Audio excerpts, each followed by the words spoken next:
صبح طلوع ہوئی۔ ناصر اب قدم گھسیٹ رہا تھا، لیزا گھوڑے پر سر رکھے سوئی ہوئی تھی۔ گھوڑا معمولی سی چال چل رہا تھا۔ ایک جگہ پانی اور گھاس دیکھ کر گھوڑا رک گیا۔ لیزا نے نیند سے چونک کر کہا، خدا کے لیے اسے مت گھسیٹو، اسے ذرا کھا پی لینے دو۔ گھوڑے نے پانی پی لیا تو ناصر اس کی لگام پکڑ کر چل پڑا۔ گھوڑا دوڑنے کے قابل نہیں رہا تھا۔ ناصر بھی تھک ہار کر سوار ہو گیا۔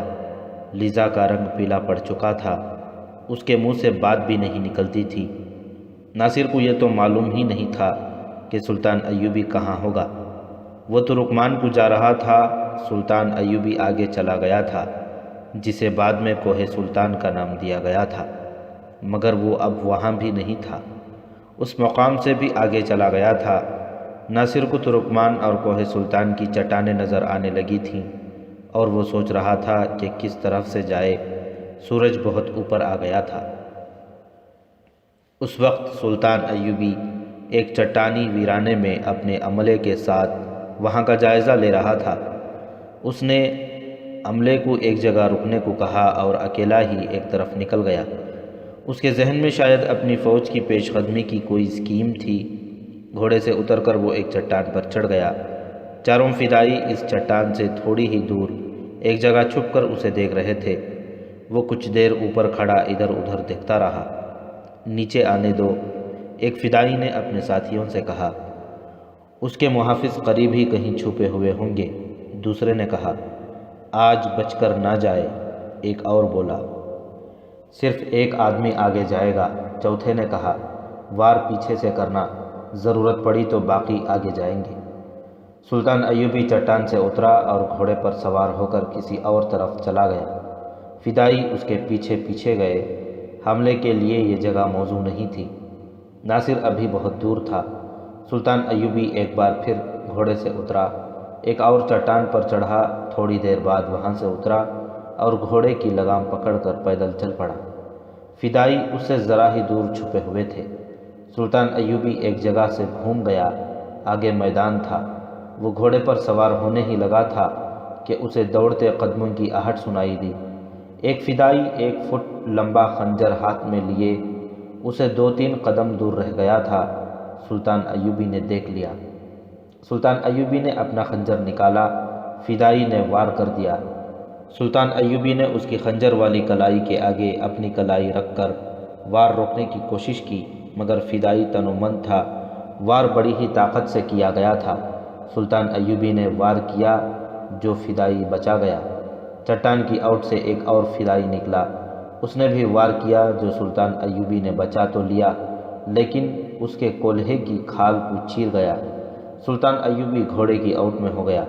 ایک فدائی ادھر آیا تو سلطان ایوبی نے بائیں ہاتھ کا گھونسا اس کے منہ پر مارا۔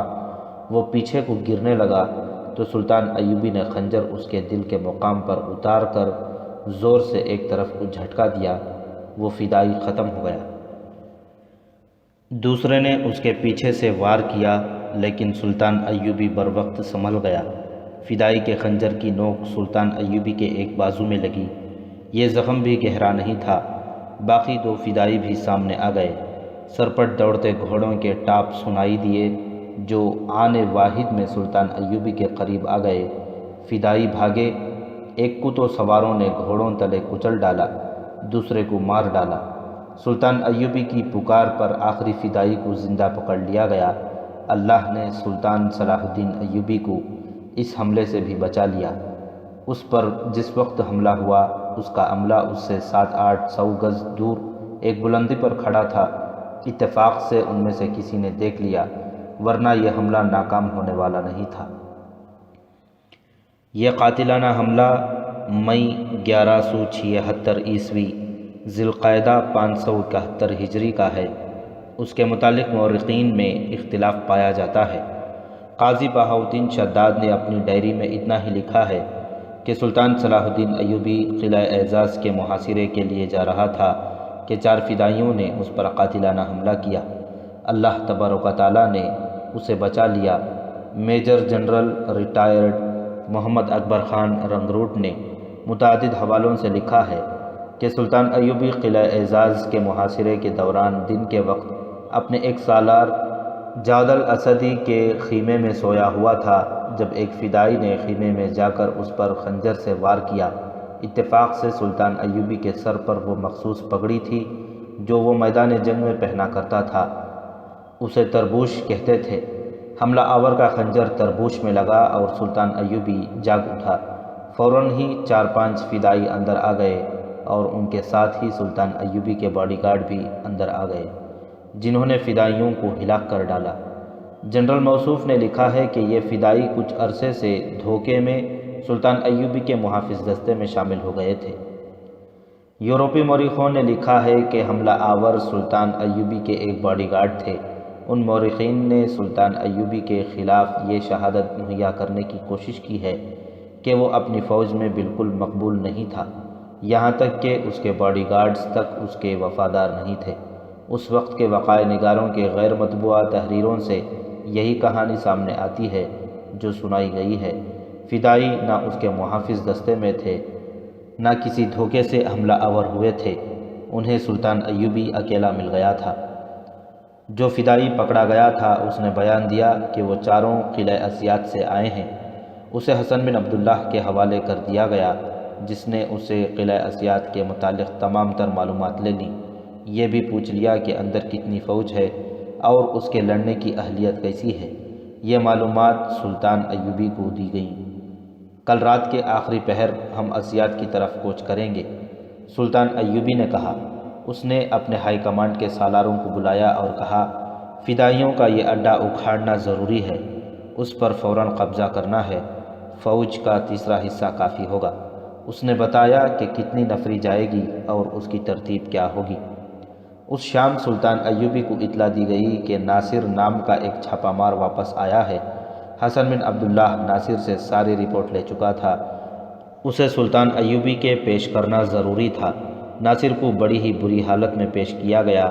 مسلسل سفر، بھوک اور پیاس نے اسے ادموا کر دیا تھا۔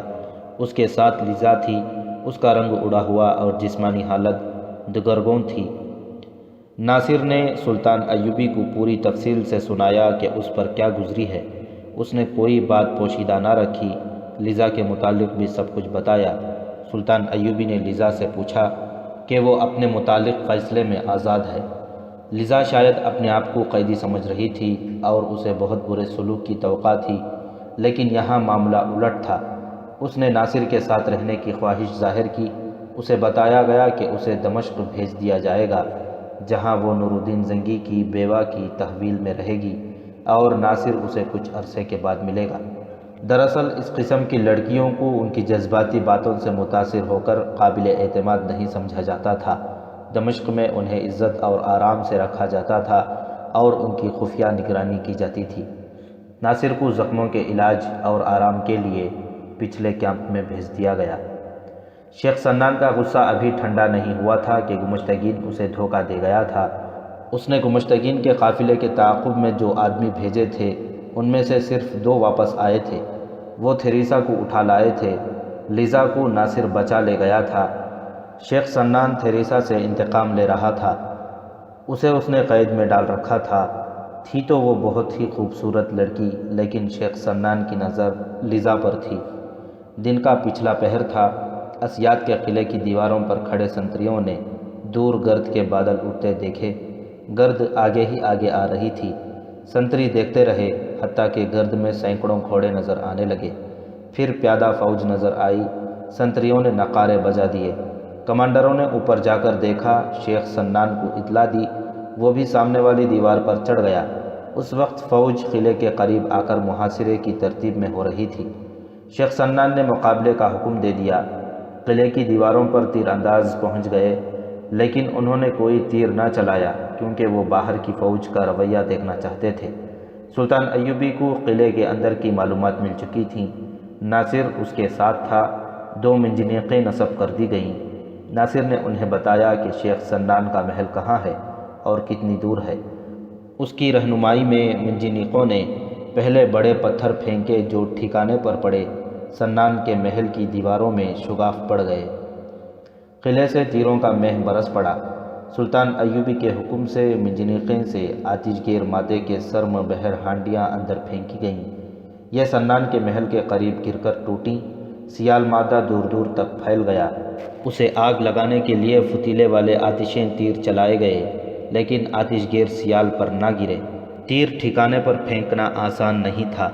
انہیں قلعے کی دیوار کے اوپر سے اندر جانا تھا۔ اتفاق سے قریب کہیں آگ جل رہی تھی۔ ایک ہانڈی ان کے اتنا قریب پھٹی کہ آگ نے اس کے مادے کو شعلہ بنا دیا۔ دوسرے ہی لمحے سنان کا محل شعلوں کی لپیٹ میں آ گیا۔ وہاں بے شمار آتش گیر مادہ گرا اور بہہ بہہ کر پھیل گیا تھا۔ شیخ سنان پر شعلوں نے دہشت طاری کر دی۔ اس کی فوج صلیبیوں اور مسلمانوں کی لڑاکا فوج نہیں تھی، یہ نشے اور کاہلی کی ماری ہوئی فوج تھی۔ سنان نے حقیقت کو تسلیم کر لیا اور اس نے قلعے پر سفید جھنڈا چڑھا دیا۔ سلطان ایوبی نے جنگ بندی کا حکم دے دیا اور کہا کہ شیخ سنان سے کہو کہ باہر آئے۔ ہر طرف خاموشی طاری ہو گئی۔ ذرا دیر بعد قلعے کا دروازہ کھلا اور شیخ سنان 2-3 سالاروں کے ساتھ باہر آیا۔ سلطان ایوبی اس کے استقبال کے لیے آگے نہیں بڑھا۔ اس کی نگاہ میں سنان مجرم تھا۔ وہ جب سلطان ایوبی کے سامنے آیا تو سلطان نے اسے اور اس کے سالاروں کو اتنا بھی نہ کہا کہ بیٹھ جاؤ۔ سنان، سلطان ایوبی نے کہا، کیا چاہتے ہو؟ جان کی امان، شیخ سنان نے شکست خوردہ آواز میں کہا۔ اور قلعہ؟ سلطان ایوبی نے پوچھا۔ مجھے آپ کا فیصلہ منظور ہوگا۔ اپنی فوج کے ساتھ قلعے سے فوراً نکل جاؤ، سلطان ایوبی نے کہا۔ تم کوئی سامان اپنے ساتھ نہیں لے جا سکو گے۔ اپنی فوج کو سمیٹو، کسی کمانڈر اور کسی سپاہی کے پاس کوئی اسلحہ نہ ہو۔ یہاں سے خالی ہاتھ نکلو۔ تہ خانے میں جو قیدی ہیں انہیں وہیں رہنے دو، اور یاد رکھو سلطنت اسلامیہ کی حدود میں نہ ٹھہرنا، صلیبیوں کے پاس جا کر دم لینا۔ تم نے اب کے جو 4 فدائی میرے قتل کے لیے بھیجے تھے وہ بھی مارے گئے ہیں۔ میں نے تمہیں بخش دیا ہے، سفید جھنڈا تمہیں چڑھایا ہے۔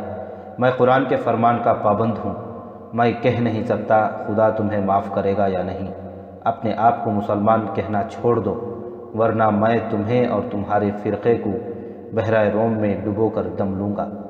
جب سورج غروب ہو رہا تھا، دور افق پر انسانوں کی لمبی قطار سر جھکائے چلی جا رہی تھی۔ شیخ سنان اسی قطار میں تھا۔ اس قطار میں اس کے سپاہی اور اس کے سالار بھی تھے، اور اس قطار میں اس کے پیشہ ور قاتل بھی تھے۔ وہ اپنے ساتھ کچھ بھی نہیں لے جا سکے تھے۔ ان کے گھوڑے اور اونٹ قلعے میں رکھ لیے گئے تھے۔ سورج غروب ہونے تک سلطان ایوبی کی فوج قلعے پر قبضہ مکمل کر چکی تھی۔ تہ خانے سے قیدیوں کو نکال لیا گیا تھا۔ قلعے سے جو زر و جواہرات برآمد ہوئے ان کا کوئی شمار نہ تھا۔ سلطان ایوبی نے قلعہ ایک سالار کے حوالے کیا اور رات کو ہی کوہ سلطان کو روانہ ہو گیا۔ وہ اب زیادہ انتظار نہیں کرنا چاہتا تھا۔ چند ہی دنوں میں اس نے پیش قدمی کی اور اعزاز کے قلعے کا محاصرہ کر لیا۔ حلب والوں نے اس قلعے کو دفاعی لحاظ سے بہت مستحکم کر رکھا تھا۔ یہ دراصل حلب کا دفاع تھا۔ اس میں جو فوج تھی وہ تازہ دم تھی، میدان جنگ میں نہیں گئی تھی۔ سلطان ایوبی کو ایسی خوش فہمی نہیں تھی کہ وہ اس قلعے کو فوراً سر کرے گا۔ یہ خطرہ بھی تھا کہ عقب سے حلب کی فوج حملہ کر دے گی۔ اس خطرے کو روکنے کا انتظام کر لیا گیا تھا۔ سلطان ایوبی کو یہ فائدہ حاصل تھا کہ حلب کی فوج ترکمان کی لڑائی سے نقصان اٹھا کر آئی تھی۔ اس کا لڑنے کا جذبہ مجروح ہو چکا تھا۔ قلعہ اعزاز کے دفاع میں لڑنے والوں نے بے جگری سے مقابلہ کیا۔ تمام دن اور ساری رات انہوں نے سلطان ایوبی کی فوج کو قلعے کے قریب نہ آنے دیا۔ دیواریں توڑنے والی پارٹیوں نے بہت کوشش کی کہ کسی جگہ سے دیوار کے قریب چلے جائیں اور دیوار توڑ سکیں، لیکن تیر اندازوں نے انہیں قریب نہ آنے دیا۔ اگلے دن بڑی منجنیقوں سے قلعے کے دروازے پر وزنی پتھر مارے گئے۔ آتش گیر مادے کی ہانڈیاں بھی دروازے پر پھینک کر آتشیں تیر چلائے گئے۔ شعلوں نے دروازے کو چاٹنا شروع کر دیا۔ اوپر سے اعزاز کے تیر اندازوں نے منجنیقیں چلانے والوں پر بہت تیر برسائے۔ یہ تیر بڑی کمانوں سے پھینکے جا رہے تھے، اس لیے دور تک آ جاتے تھے۔ ان سے منجنیقوں کے کئی آدمی زخمی اور شہید ہوئے، لیکن اس قربانی کے بغیر قلعہ سر کرنا ممکن نہیں تھا۔ ایک شہید ہوتا تو دوسرا اس کی جگہ لے لیتا تھا۔ دروازہ جل رہا تھا اور اس پر لگاتار پتھر پڑ رہے تھے۔ بہت دیر بعد پتھر دروازے میں سے اندر جانے لگے۔ شعلوں نے لکڑی کو کھا لیا تھا، لوہے کا فریم باقی تھا جو پتھروں سے ٹیڑھا ہو رہا تھا۔ رات کو شعلے بجھ گئے، دروازے کا آہنی ڈھانچہ رہ گیا، اس میں سے پیادے گزر سکتے تھے، گھوڑے گزارنا مشکل تھا، یہاں جانبازی کی ضرورت تھی۔ پیادہ دستوں کو حکم دیا گیا کہ دروازے کے ڈھانچے میں سے گزر کر اندر جائیں۔ یہ سلطان ایوبی کے کریک ٹروپس تھے، انہوں نے ہلہ بول دیا۔ اعزاز کے سپاہیوں نے ان دستوں کا یہ حشر کیا کہ آگے جو گئے تھے انہیں وہیں ڈھیر کر دیا، پیچھے والے اپنے ساتھیوں کی لاشوں کے اوپر سے اندر گئے۔ یہ معرکہ بڑا ہی خونریز تھا، اس سے یہ فائدہ اٹھایا گیا کہ دروازے کا آہنی ڈھانچہ توڑ لیا گیا۔ جو پیادے زندہ تھے وہ اندر جا کر بکھر گئے اور خوب لڑے۔ پھر گھوڑ سواروں کو اندر جانے کا حکم ملا۔ سلطان ایوبی نے قلعے کے اندر آتش زنی کا حکم دے دیا۔ ایک دستہ جگہ جگہ آگ لگانے لگا۔ اعزاز کی فوج ہتھیار ڈالنے پر آمادہ نظر نہیں آتی تھی۔ یہ قلعہ حلب سے نظر آتا تھا۔ رات کو حلب والوں نے دیکھا کہ جہاں قلعہ ہے وہاں سے آسمان سرخ ہو رہا ہے، شعلے بلند ہو رہے تھے۔ یہ اطلاع تو حلب میں پہنچ چکی تھی کہ سلطان ایوبی نے اعزاز کو محاصرے میں لے رکھا ہے۔ حلب کے ہائی کمانڈ نے اس امکان پر بھی غور کیا تھا کہ سلطان ایوبی پر عقب سے حملہ کیا جائے، مگر سالاروں نے بتایا کہ فوج لڑنے کے قابل نہیں۔ اس وقت سیف الدین حلب میں ہی تھا اور گمشتگین بھی وہیں چلا گیا تھا۔ ان دونوں کے درمیان اعزاز اور حلب کے دفاع کے سلسلے میں ترش کلامی ہوئی، جو اس حد تک بڑھی کہ گمشتگین نے سیف الدین کو قتل کی دھمکی دے دی۔ سیف الدین نے اتحاد توڑ دیا، اس کی جو بچی کچھی فوج تھی وہ حلب سے نکال لے گیا۔ یہ لوگ دراصل ایک دوسرے کے بھی دشمن تھے۔ الملک الصالح کی عمر اب 13 برس سے کچھ اوپر ہو گئی تھی، وہ سوچنے سمجھنے کے قابل ہو گیا تھا۔ اس نے گمشتگین کا رویہ دیکھا تو اس نے محسوس کر لیا کہ اس کا یہ دوست سازشی ہے۔ اس نے گمشتگین کو قید خانے میں ڈال دیا۔ تاریخ میں تحریر ہے کہ گمشتگین نے ان حالات میں کہ حلب اور اعزاز محاصرے میں تھے، الملک الصالح کے خلاف کوئی نئی سازش تیار کی تھی، جس کا انکشاف ہو گیا اور اسے قید میں ڈال کر 2-3 روز بعد قتل کر دیا گیا۔ آخر اعزاز کے محافظوں نے ہتھیار ڈال دیے۔ سلطان ایوبی کو اس کی بہت بڑی قیمت دینی پڑی۔ اس کے جن دستوں نے قلعے کے اندر معرکہ لڑا تھا ان کی نفری آدھی رہ گئی تھی۔ اعزاز والوں نے ثابت کر دیا تھا کہ وہ بزدل نہیں۔ سلطان ایوبی نے فوراً حلب کو محاصرے میں لے لیا۔ حلب قریب ہی تھا۔ حلب کے اندر جذبے کی یہ کیفیت تھی کہ رات اعزاز کے شعلوں نے انہیں دہشت زدہ کر دیا تھا۔ انہیں یہ بھی معلوم تھا کہ ان کی فوج میں اتنا دم نہیں رہا کہ شہر کا دفاع کر سکے۔ انہی شہریوں نے کچھ عرصہ پہلے سلطان ایوبی کے چھکے چھڑا دیے تھے اور اسے محاصرہ اٹھانا پڑا تھا، مگر اب یہ شہر جیسے مر ہی گیا تھا۔ محاصرے کے دوسرے دن الملک الصالح کا ایک ایلچی سلطان ایوبی کے پاس آیا اور جو پیغام لایا وہ صلح کی پیشکش نہیں تھی۔ یہ ایک ایسا جذباتی پیغام تھا جس نے سلطان ایوبی کو جھنجھوڑ ڈالا۔ پیغام یہ تھا کہ نور الدین زنگی مرحوم کی بچی سلطان ایوبی سے ملنا چاہتی ہے۔ اس بچی کا نام شمش النساء ہے۔ یہ الملک الصالح کی چھوٹی بہن تھی، عمر 10-11 سال تھی۔ الملک الصالح جب دمشق سے حلب گیا تو اپنی بہن کو بھی ساتھ لے گیا تھا۔ ان کی ماں رضی خاتون بنت معین الدین بیوہ نور الدین زنگی دمشق میں ہی رہ گئی تھی، وہ سلطان ایوبی کی حامی تھی۔ سلطان ایوبی نے حلب کے ایلچی کو جواب دیا کہ وہ بچی کو لے آئے۔ بچی آ گئی، اس کے ساتھ الملک الصالح کے 2 سالار تھے۔ سلطان ایوبی نے بچی کو سینے سے لگا لیا اور وہ بہت رویا۔ بچی کے ہاتھ میں الملک الصالح کا تحریری پیغام تھا جس میں اس نے شکست قبول کر لی تھی اور سلطان ایوبی کو سلطان تسلیم کر لیا تھا۔ اس نے سلطان ایوبی کی اطاعت بھی قبول کر لی تھی۔ اس میں یہ بھی لکھا تھا کہ گمشتگین کو قتل کر دیا گیا ہے، اس لیے ہرن بھی سلطان ایوبی کی ملکیت تصور کیا جائے۔ تم لوگ بچی کو کیوں ساتھ لائے ہو؟ سلطان ایوبی نے سالاروں سے پوچھا۔ یہ پیغام تم خود نہیں لا سکتے تھے؟ جواب سالاروں کو دینا چاہیے تھا، لیکن انہوں نے بچی کی طرف دیکھا۔ بچی نے سلطان ایوبی سے کہا، ماموں جان، مجھے بھائی صالح نے بھیجا ہے۔ آپ اعزاز کا قلعہ ہمیں دے دیں اور ہمیں حلب میں رہنے دیں، ہم آئندہ آپ سے لڑائی نہیں کریں گے۔ سلطان ایوبی نے بچی کے ساتھ آئے ہوئے سالاروں کو غضبناک نظروں سے دیکھا۔ وہ شرط منوانے کے لیے زنگی مرحوم کی بچی کو ساتھ لائے تھے۔ میں اعزاز کا قلعہ اور حلب تمہیں دیتا ہوں شمس النساء۔ سلطان ایوبی نے بچی کو گلے لگا کر کہا اور حکم جاری کر دیا کہ اعزاز کے قلعے سے اپنی فوج نکال لی جائے اور حلب کا محاصرہ اٹھا لیا جائے۔ اس نے حلب کے سالاروں سے کہا، میں نے اعزاز اور حلب اس معصوم بچی کو دیا ہے، تم بزدل، بے غیرت اور ایمان فروش اس قابل بھی نہیں کہ تمہیں فوج میں رہنے دیا جائے۔ 24 جون 1176 عیسوی، 14 ذی الحج 571 ہجری، معاہدے پر دستخط ہو گئے۔ سلطان ایوبی نے اعزاز اور حلب کو سلطنت اسلامیہ میں شامل کر لیا اور الملک الصالح کو نیم خود مختاری کی حیثیت دے دی۔ اس کے فوراً بعد سیف الدین نے بھی سلطان ایوبی کی اطاعت قبول کر لی اور مسلمانوں کی آپس کی لڑائیوں کا دور ختم ہو گیا، مگر قوم میں غدار اور ایمان فروش بدستور سرگرم رہے۔